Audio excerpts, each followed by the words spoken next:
Welcome back to Cosmic Chronicles, the podcast where we unravel the mysteries of the universe for you, our curious listeners. I'm your host, Alex Reed, and today we've got a stellar guest, literally. Joining me is Dr. Maria Cortez, one of the world's leading meteoriticists and a professor at the University of California, Berkeley. Dr. Cortez, thanks for being here. Thanks for having me, Alex. I'm thrilled to talk about something that's out of this world. Pun intended. Ha! Love it. All right, folks. Today we're diving into a cosmic survivor story that sounds like it's straight out of a sci-fi movie. Picture this. A mudball meteorite dodging collisions in the asteroid belt like a pinball wizard, then crash landing in Costa Rica. Dr. Cortez, set the scene for us. What happened in April 2019? Oh, it was incredible, Alex. In April 2019, near the little town of Aguas Zarcas in northern Costa Rica, the sky lit up as a fireball streaked down. What fell were these rare, primitive meteorites, 27 kilograms of them.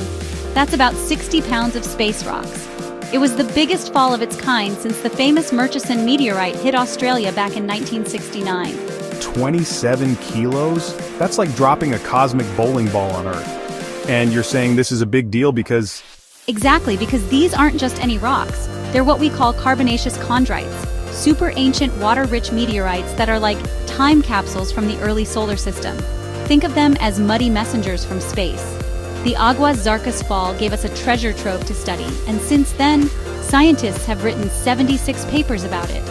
76 papers? That's a lot of homework. So what makes this meteorite so special? I mean, besides the fact that it didn't RSVP before crashing the party in Costa Rica.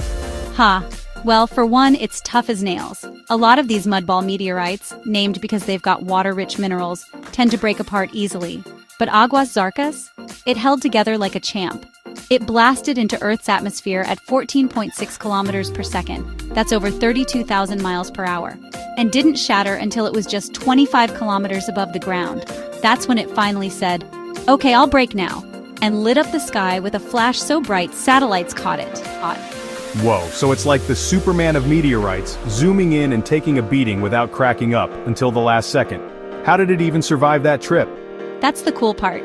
We think it's because this rock was a loner in space. Most meteorites get banged up in the asteroid belt. You know, that chaotic pinball machine between Mars and Jupiter. Collisions leave cracks, and those cracks make them fragile. But Aguas Zarcas? Its last big hit was 2 million years ago. After that, it just floated along, dodging trouble until it decided Earth looked like a nice landing spot. 2 million years of dodging asteroids? That's some serious luck. So it's like the ultimate road trip survivor. How do we know it's been chilling out there that long? Great question. We measured how long it was exposed to cosmic rays, those high-energy particles zipping through space. When a rock breaks off a bigger asteroid, it's like flipping a timer. The cosmic rays start hitting it, and we can measure that exposure. For Aguas Zarcas, that clock started ticking 2 million years ago, and it stayed intact the whole time. Mind-blowing. And I heard it didn't just survive space, it looked good doing it. Tell us about these fusion-crusted stones. I'm picturing something shiny and space-age. You're not far off. When a meteorite screams through the atmosphere, the heat melts its outer layer, creating this glassy crust. The Aguas Zarcas stones have this gorgeous fusion crust. Some even shimmer with a blue iridescence. And the shapes, they're wild, irregular, sculpted by the atmosphere, not flattened out like you'd see if they'd broken apart mid-flight. They landed on soft jungle and grassy ground, so many stayed whole. A blue, shiny space rock?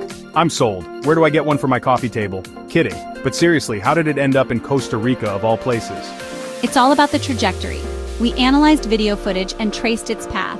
It came in steep, almost straight down, from a west-northwest direction. We think it broke off a bigger asteroid in the outer part of the asteroid belt, took its 2 million-year road trip, and then bam, Earth. Costa Rica just happened to be in the bullseye that day. Lucky for us, it was the end of a dry season, so the rocks didn't get soggy and ruined. So, it's tough, it's pretty, and it's got perfect timing. What's the big takeaway here for us regular folks who don't study space rocks for a living? It's a reminder of how incredible our universe is.